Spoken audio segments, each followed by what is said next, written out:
അങ്ങനെ നമ്മുടെ അനന്തപുരിയിൽ അത് നടക്കുകയാണ്. നമ്മുടെ രാത്രിയിൽ ഉറങ്ങാതെ നിന്ന് നമ്മുടെ നന്ദുവും അനിയും കൂടി സംസാരിക്കുന്നത് നമ്മുടെ ജാനകി കണ്ടുകൊണ്ട് വരികയാണ്. നമ്മുടെ ജാനകി മറഞ്ഞു നിന്ന് അവർ സംസാരിക്കുന്നത് മുഴുവനും കേൾക്കുകയാണ്. അതിനുശേഷം എന്തായിരിക്കും അവിടെ ഉണ്ടായത് എന്നൊക്കെ അറിയണ്ടേ? അപ്പോൾ അതിലേക്കൊക്കെ നമുക്ക് പോകാം. അതിനു മുമ്പായിട്ട് ആരെങ്കിലും നമ്മുടെ ചാനൽ സബ്സ്ക്രൈബ് ചെയ്യാതെ ഉണ്ടെങ്കിൽ ഒന്ന് ചെയ്തോളൂ. അതോടൊപ്പം തന്നെ ബെല്ലൈക്കൻ കൂടി പ്രസ് ചെയ്യാൻ മറക്കരുത്. അപ്പോൾ നമുക്ക് നേരെ ഇന്നത്തെ എപ്പിസോഡിൻ്റെ റിവ്യൂയിലേക്ക് പോകാം.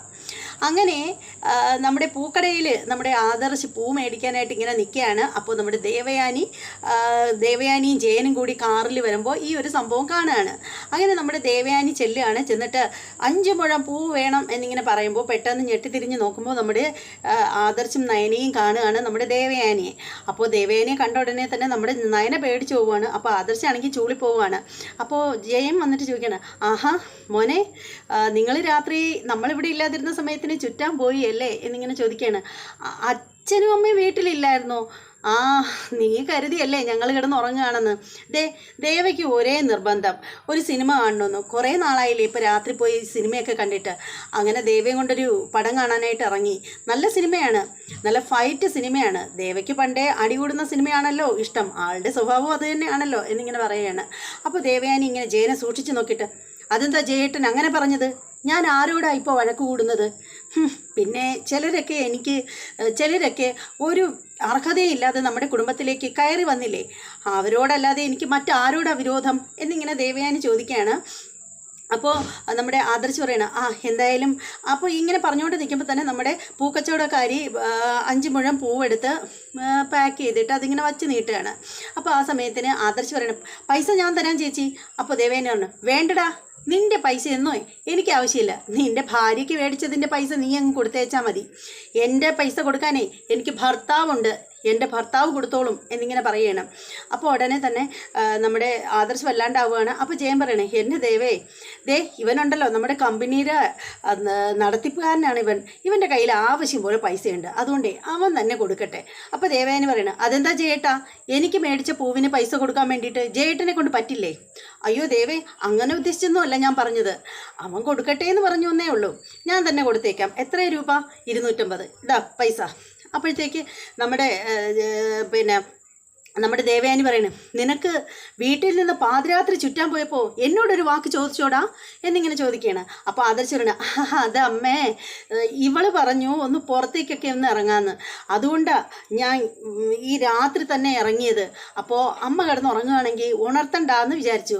അപ്പോൾ ദേവയാനി ഇങ്ങനെ നോക്കുകയാണ് നമ്മുടെ നയനെ. അപ്പോൾ നയന ആദർശിനെ നോക്കിയിട്ട്, ആദർശേട്ടാ, ഞാനതിനെ എപ്പോഴാണ് പറഞ്ഞത്? ആദർശേട്ടനല്ലേ എന്നോട് പറഞ്ഞത് നമുക്ക് ഒരുമിച്ച് കറങ്ങാൻ പോവാന്ന്.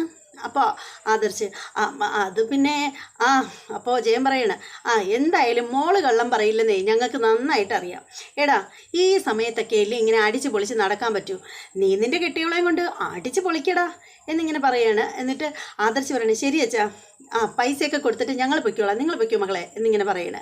അങ്ങനെ നമ്മുടെ ആദർശ് നയനയും കൂടി പോവുകയാണ്. നയന വണ്ടിയിൽ കയറാനായിട്ട് തുടങ്ങുമ്പോൾ ആദർശ് പറയണേ, എന്താ നയനെ നീ കാണിച്ചത്? നിനക്ക് എന്നെ ഒന്ന് സപ്പോർട്ട് ചെയ്താൽ എന്താ കുഴപ്പം? നീ എന്തിനാ അമ്മയുടെ മുന്നിൽ വെച്ചിട്ട് ഇങ്ങനെയൊക്കെ പറയാൻ പോയത്? ആദർശേട്ടാ, എനിക്ക് സപ്പോർട്ട് ചെയ്യുന്നതിൽ ഒരു കുഴപ്പമില്ല, പക്ഷെ കള്ളം പറയുന്നതിന് ഞാനെന്തിനു സപ്പോർട്ട് ചെയ്യണം? ആദർശേട്ടൻ ഇള്ളാപ്പിള്ളയൊന്നും അല്ലല്ലോ. എന്തെങ്കിലും പറഞ്ഞാൽ സത്യസന്ധമായിട്ട് പറഞ്ഞുകൂടെ? എന്തിനാ കള്ളം പറയാൻ നിൽക്കുന്നത്? അമ്മയെ കണ്ട ഇത്രയ്ക്ക് പേടിയുള്ള മോനാണെങ്കിൽ എന്തിനാ ഇങ്ങനെ ചുറ്റാനായിട്ട് ഇറങ്ങുന്നത് എന്നിങ്ങനെ പറയണം. നീ ഇനി കൂടുതലൊന്നും പറയണ്ട. അങ്ങനെ നയന കയറിയിരിക്കുകയാണ് ബൈക്കിൽ. അങ്ങനെ വണ്ടി മുന്നോട്ടെടുക്കുകയാണ്. അപ്പോൾ അതേ സമയത്ത് കടയിൽ നിൽക്കുകയാണ് നമ്മുടെ ജയനും ദേവയാനിയും. പൈസയൊക്കെ കൊടുത്തിട്ട് അവർ തിരിച്ച് പോകാനായിട്ട് കാറിലോട്ട് കയറാനായിട്ട് തുടങ്ങുകയാണ്. അപ്പോൾ ജയൻ പറയണേ, എന്താ ദേവയാനി നീ ഇത്? കൊച്ചു പിള്ളേരെക്കാളും കഷ്ടമാണല്ലോ നിൻ്റെ കാര്യം. നീ എന്തിനാ ഇങ്ങനെ വാശി പിടിക്കുന്നത്? ഈ പ്രായത്തിൽ നിന്നെയും കൊണ്ട് നിനക്ക് ഇഷ്ടമുള്ളിടത്തൊക്കെ ഞാൻ പോകുന്നുണ്ട്. പിന്നെ നമ്മുടെ മരുമകൾക്ക് എന്താ അതൊക്കെ നിഷേധിക്കുന്നത്? മരുമകളോ? ആര്? അവളോ? അവളെ അതിന് ഞാൻ എൻ്റെ മരുമകളായിട്ട് ഇന്നേ വരെ കണ്ടിട്ടില്ല, ഇനിയിട്ട് കാണാനും പോണില്ല എന്നിങ്ങനെ പറയുകയാണ്. അതേസമയം ആദർശം നയനയും കൂടി വണ്ടി കുറച്ചും കൂടി മുന്നോട്ട് പോകുന്നതേ ഉള്ളൂ. അപ്പോൾ ആദർശം വണ്ടി നിർത്തിയിട്ട് പറയണം, നയനയുടെ ഇറങ്ങാൻ പറയുകയാണ്. അപ്പോൾ നയന ചോദിക്കണം, ഇപ്പോഴേ ഇറങ്ങാനോ? എന്തിനാ ആദർശിട്ട് ഇവിടെ ഇറങ്ങുന്നത്? എൻ്റെ നയനെ നീ ഒന്ന് ഇറങ്ങും, പറയുന്നത് കേൾക്ക്. അങ്ങനെ ഇറങ്ങുമ്പോഴത്തേക്ക് ആദർശ് പറയണം, എന്തായാലും നമ്മൾ നനഞ്ഞു, ഇനി കുളിച്ച് കയറിയിട്ടേ ഉള്ളൂ ബാക്കി കാര്യം. ആര് നനഞ്ഞു? അതല്ല മണ്ടി, ഈ പൂവ് ഇനി തലയിൽ വെച്ചിട്ട് പോയാൽ മതി. അയ്യോ വേണ്ട വേണ്ട, ഇതിപ്പോൾ തലയിലൊന്നും വെക്കണ്ട. വീട്ടിൽ ചെന്നതിന് ശേഷം ഉണ്ടല്ലോ, നാളെ രാവിലെ കുളിച്ചിട്ട് ഞാൻ ഇതിൻ്റെ മുടിയിൽ ചൂടിക്കോളാം. അതൊന്നും വേണ്ട. ഇതേ ഇപ്പം മേടിച്ചതേ, ഇത് നിൻ്റെ മുടി ചൂടാൻ വേണ്ടിയിട്ട് തന്നെ മേടിച്ചത്.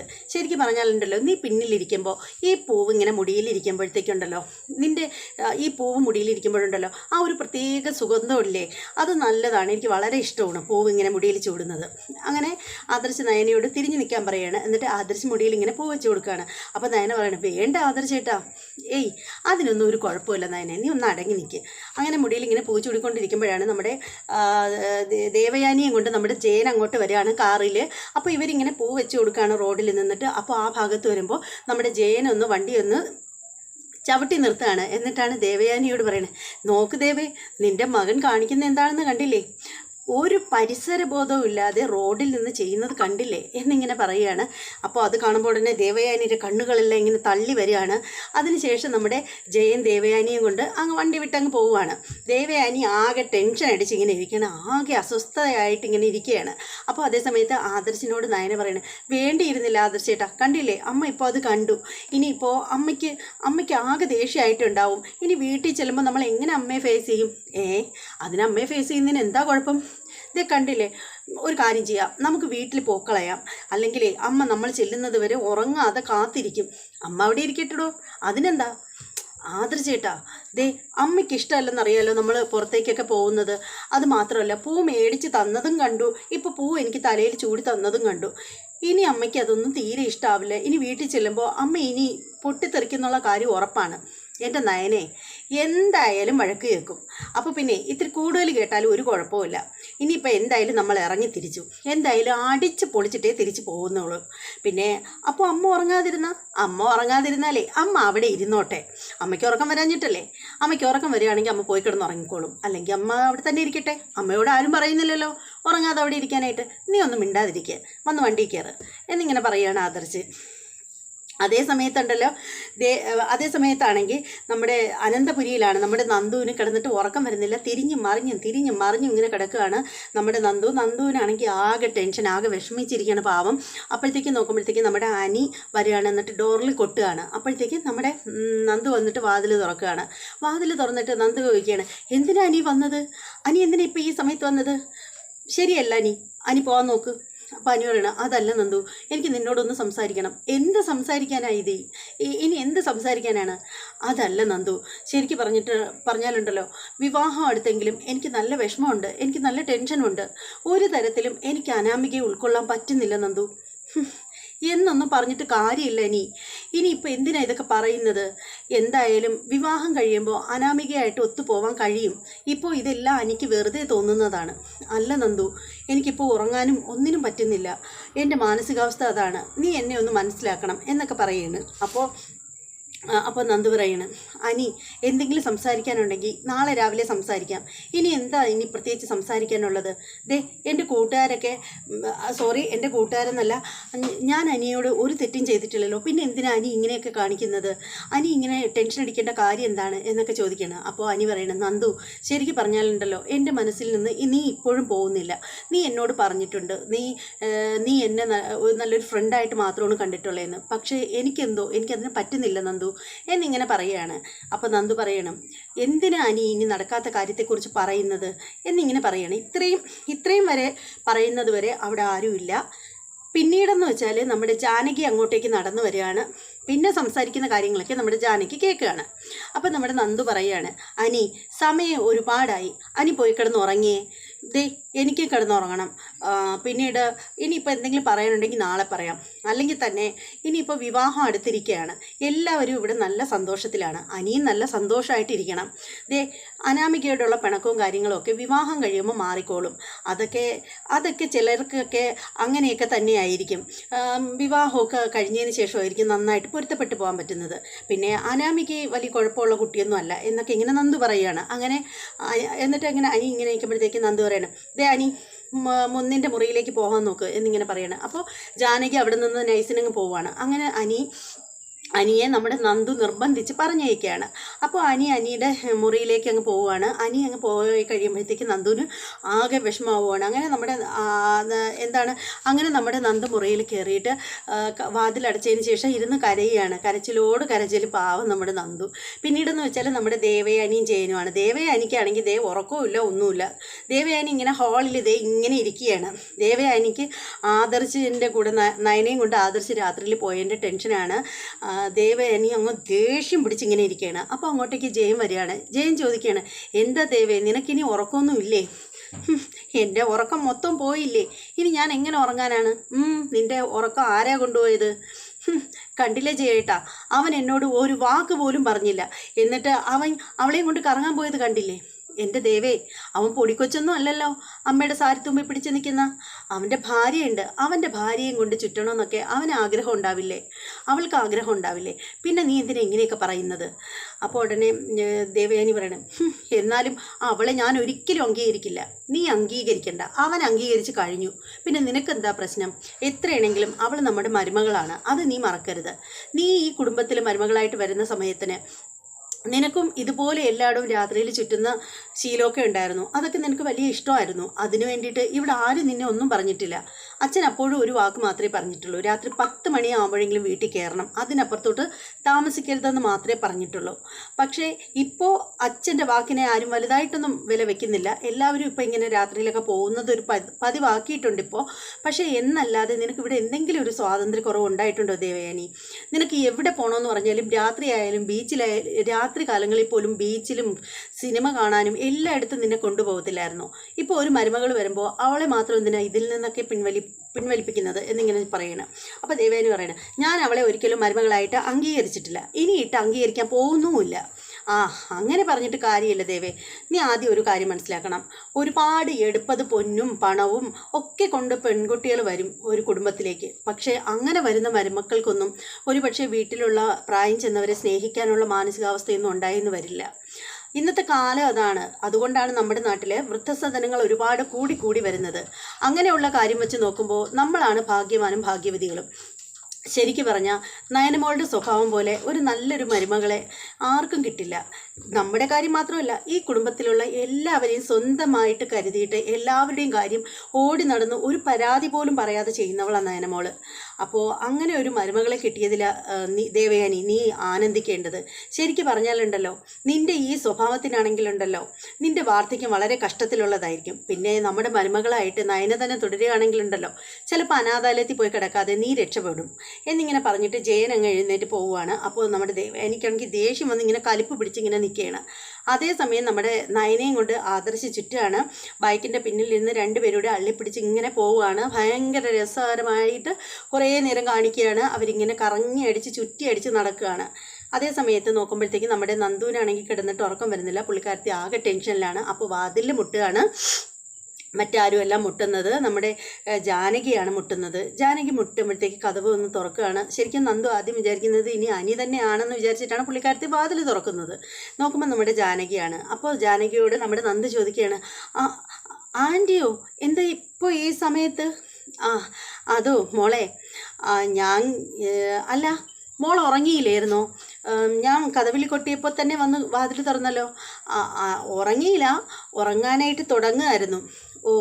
ഞാൻ നേരത്തെ ഇതിലേ പോകുമ്പോഴത്തേക്ക് അനി ഇവിടെ നിൽക്കുന്നുണ്ടല്ലോ, അനി മോളുമായിട്ട് സംസാരിക്കുന്നുണ്ടല്ലോ. എന്താ അനി സംസാരിച്ചത്? എന്താണ് നിങ്ങൾ സംസാരിച്ചതെന്ന് ഞാൻ കേട്ടില്ല. മോളോട് എന്താ പറഞ്ഞത് ഈ പാതിരാത്രിയിൽ വന്നിട്ട്? അതങ്ങനെ പ്രത്യേകിച്ചൊന്നുമില്ല. അനിക്ക് നല്ല വിഷമത്തിലാണ്. വിവാഹമൊക്കെ ആയിട്ടും അനിയുടെ വിഷമമൊന്നും മാറിയിട്ടില്ല. അനി നല്ല ടെൻഷനിലാണ്. എന്താ അതിന് കാരണം? എന്താ കാരണമെന്ന് ചോദിച്ചാൽ അനി പറയുന്നത് അനിക്കെന്തോ അനാമികയെ ഉൾക്കൊള്ളാൻ പറ്റുന്നില്ലെന്നാണ് പറയുന്നത്. അനാമികയുടെ സ്വഭാവം അനിക്ക് പറ്റുന്നില്ലെന്നൊക്കെ അനി പറയുന്നത്. എന്നിട്ട് മോൾ എന്താ അവനെ ഉപദേശിക്കാത്തത്? ഞാൻ ഉപദേശിച്ചിട്ടുണ്ടായിരുന്നു. അനാമിക വേറെ കുഴപ്പമൊന്നുമുള്ള കുട്ടിയല്ലെന്ന് ഞാൻ പറഞ്ഞിട്ടുണ്ടായിരുന്നു. പിന്നെ വിവാഹം കഴിയുമ്പോൾ എല്ലാം ശരിയാവുമെന്നും ഞാൻ അനിയോട് പറഞ്ഞിട്ടുണ്ടായിരുന്നു എന്ന് പറയണ. അപ്പോൾ ജാനകി പറയണ, അത് തന്നെ, എന്തായാലും മോൾ അവനെ കാര്യമായിട്ട് നാളെ ഒന്ന് ഉപദേശിച്ച് അവനെ ശരിയാക്കി എടുക്കണം, റെഡിയാക്കി എടുക്കണം. പിന്നെ വേണമെങ്കിൽ മോളുടെ കൂട്ടുകാരെ കൂടി വിളിച്ചോ.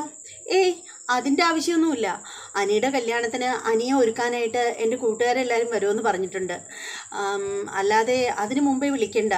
അപ്പോൾ ഉടനെ നമ്മുടെ ജാനകി പറയണം, ആ എന്ത് വിഷമമുണ്ടെങ്കിലും അവനെ പറഞ്ഞ് റെഡിയാക്കണം. അവൻ ഇങ്ങനെ ഇരുന്നാൽ പറ്റില്ല. പിന്നെ അനാമിക മോളുടെ കാര്യം വെച്ച് നോക്കുകയാണെങ്കിൽ അനാമിക മോള് ഇച്ചിരി പിടിവാശിയൊക്കെ ഉള്ള കൂട്ടത്തിലാണ്. എന്നാലും വലിയ കുഴപ്പമൊന്നുമുള്ള സ്വഭാവമൊന്നുമല്ല. മോളുടെ മനസ്സ് നല്ലതാണ്. അതെനിക്ക് നന്നായിട്ട് അറിയാം. പിന്നെ നയനമോളും കൂടി ഉണ്ടല്ലോ ഇവിടെ. നയനമോളുമായിട്ട് ഒത്തുപോകും എന്നുള്ള കാര്യത്തിൽ ഉറപ്പാണ് എന്നിങ്ങനെ പറയുകയാണ്. എന്നിട്ട് ജാനകി ഗുഡ് നൈറ്റൊക്കെ പറഞ്ഞിട്ട് ഇറങ്ങി പോവുകയാണ്. ജാനകി പോയി കഴിയുമ്പോഴത്തേക്ക് നന്ദുവിന് നല്ല വിഷമാവുകയാണ്. അങ്ങനെ നന്ദു ഇങ്ങനെ വിഷമിച്ചിങ്ങനെ ഇരിക്കുകയാണ്. അതിനുശേഷം പിന്നീട് കാണിക്കുന്നതെന്ന് വെച്ചാൽ നന്ദു പുറത്ത്, റൂമിലല്ല പുറത്ത് സെറ്റിയിൽ പോയി കിടക്കുകയാണ്. അങ്ങനെ കിടന്ന് നന്ദുവിൻ്റെ കണ്ണിലൊന്നും മയക്കം പിടിക്കുകയാണ്. അപ്പോൾ നമ്മുടെ ആദർശ് നയനയും കൂടി വരികയാണ്. അവരിങ്ങനെ കയറി വന്നിട്ട് ഇങ്ങനെ നോക്കുമ്പോഴത്തേക്ക് നമ്മുടെ നന്ദു ഇങ്ങനെ അവിടെ കിടക്കുന്ന ആളാണ്. അപ്പോൾ ആദർശ് പറയുന്നത്, നന്ദു അല്ലേ ഇപ്പോൾ അവിടെ കിടക്കുന്നത് എന്ന് പറഞ്ഞിട്ട് പെട്ടെന്ന് ആദർശ് ചെല്ലാണ്, നന്ദു മോളെന്താ ഇവിടെ കിടക്കുന്നത്? എന്താ മുറി കിടക്കാഞ്ഞത്? അത് ഏട്ടാ ഞാനിവിടെ ഇറങ്ങിയിരിക്കുകയായിരുന്നു, ഉറക്കം വന്നില്ല കിടന്നപ്പോൾ. അങ്ങനെ ഞാനിവിടെ ഇരിക്കുകയായിരുന്നു, ഇരുന്നപ്പോൾ എപ്പോഴോ ഒന്ന് കണ്ണൊന്ന് മയങ്ങിപ്പോയതാണ് എന്ന് പറയണം. അപ്പോൾ ആദർശ് പറയണം, അതെന്താണെന്ന് അറിയാമോ? വീട് മാറി കിടന്നിട്ടാണ്. ചിലർക്കൊക്കെ വീട് മാറി കിടന്നാൽ ഉറക്കം വരില്ല മോളെ. എന്തായാലും ഇനിയിപ്പോൾ നയന വന്നല്ലോ എന്നിങ്ങനെ പറയണം. അപ്പോൾ നന്ദു വയ്ക്കണം, നയനേച്ചി നിങ്ങളെപ്പോഴാണ് പുറത്തേക്ക് പോയത്? ആദർശേട്ടൻ പറഞ്ഞു പുറത്തേക്കൊക്കെ പോയി ഒന്ന് ചുറ്റിയടിച്ച് വരാമെന്ന്. അങ്ങനെ പോയതാണ്. അപ്പോൾ ആദർശ് പറയണം, അതിന് നന്ദുമോളും ഉറങ്ങാതിരിക്കുകയായിരുന്നെങ്കിൽ നയനയ്ക്ക് എന്താ നന്ദുവിനെ കൂടി വിളിച്ചുകൂടായിരുന്നോ? നമുക്ക് 3 പേർ കൂടി പോയി അടിച്ച് വിളിച്ചിട്ട് വന്നുകൂടായിരുന്നോ എന്നിങ്ങനെ പറയണം. അപ്പോൾ നയന പറയണം, അതിന് ഞാൻ അറിഞ്ഞില്ലല്ലോ ആദർശേട്ടാ ഇവൾ ഉറക്കം ഉളച്ചിരിക്കുകയാണെന്നുള്ള കാര്യം. അപ്പോൾ നന്ദു പറയണം, ചേച്ചി അതല്ല ചേച്ചി, എനിക്ക് കിടന്നിട്ട് ഉറക്കം വന്നില്ല. അതിനെന്താ നിങ്ങൾ പോയില്ലേ എന്നിങ്ങനെ പറയണം നന്ദു. അപ്പോൾ ആദർശ് പറയണം, മോളെ മുഖം എന്താ വല്ലാണ്ടിരിക്കുന്നത്? മോൾക്ക് എന്തോ വിഷമമുള്ളതാണെന്നൊക്കെ തോന്നുന്നുണ്ടല്ലോ. അപ്പോൾ നന്ദു പറയണേ, അങ്ങനെയൊന്നുമില്ല ഏട്ടാ, എനിക്കൊരു കുഴപ്പമില്ല. മോൾക്ക് എന്തെങ്കിലും വിഷമം ഉണ്ടെങ്കിലുണ്ടല്ലോ നന്ദു, അത് ഒന്നുപോലും മറച്ചു വെക്കല്ലേ. എന്ത് പ്രശ്നം ഉണ്ടെങ്കിലും അത് നീ നിൻ്റെ ചേച്ചിയോട് പറയണം. എല്ലാം തുറന്നു പറയാറുള്ളതാണല്ലോ നയനേച്ചിയോട്. പിന്നെ ഇനിയിപ്പോൾ നയനേച്ചിയോട് മാത്രം ആക്കണ്ട, ഇപ്പോൾ നിൻ്റെ എല്ലാ വിഷമങ്ങളും കേൾക്കാനും പരിഹാരം കാണാനും ഇതുപോലൊരു ഏട്ടൻ കൂടിയുണ്ട് നിനക്ക്. അതുകൊണ്ടേ എന്തുണ്ടെങ്കിലും നീ എന്നോട് കൂടി പറയണം കേട്ടോ എന്ന് പറഞ്ഞിട്ട് ആദർശ് പറയാണ്, നയനെ നീ നന്ദുവിൻ്റെ അടുത്തിരിക്കുക എന്ന് പറഞ്ഞിട്ട് ആദർശ് മുറിയിലേക്ക് പോവുകയാണ്. പോയി കഴിയുമ്പോൾ നയന പറയണേ, എന്താ മോളെ നിനക്ക്, എന്താ പറ്റിയത്? അത് ചേച്ചി ഞാൻ മുറിയിൽ കിടക്കുകയായിരുന്നു, എനിക്ക് ഉറക്കമൊന്നും വന്നില്ല എന്നുള്ളത് സത്യം തന്നെയാണ്. അപ്പോഴത്തേക്ക് വാതിലിൽ അനി വന്ന് കൊട്ടി.